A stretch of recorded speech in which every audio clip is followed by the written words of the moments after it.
Hi అండి, ఈరోజు మల్లి కొమ్మను ఈజీగా పెంచుకునే పద్ధతి అయితే చూపిస్తాను. నేను ఇది కూడా కొమ్మలైపోయి పెట్టి ఒక 2 years అయితే అయ్యిందండి. పెద్ద కుండీలు అయితే పెట్టుకున్నాను. చాలా పెద్ద మొక్క అయితే అయ్యిందండి. ఇది పాదు మల్లి. దీని ద్వారా స్టెమ్ కటింగ్స్ అయితే కట్ చేసుకుంటున్నాను. మనం మల్లి కొమ్మల్ని ఒక 4 ఇంచుల కొమ్మను అయితే కట్ చేసుకోవాలి. ఇలాగ ఇంత కొమ్మలు ఇలా కట్ చేసుకొని అయితే మనం నాటుకోవాలండి. ఈ మల్లి కొమ్మలు పెట్టి నేను 2 months అయితే అయిందండి. 4 కటింగ్స్ అయితే పెట్టాను. చక్కగా అవన్నీ రూట్స్ అయిపోయి వచ్చి చూసారు కదా, మీకు చూపించడం కోసం అయితే తీస్తున్నాను.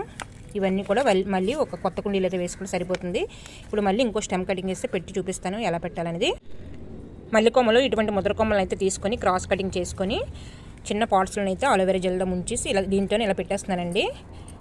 ఇసుక మట్టి కలిపి పెట్టానండి. ఇది సేమ్ మళ్ళీ ఇలాగే చేస్తున్నాను. చక్కగా రూట్స్ 2 monthsలో అయితే వస్తాయి.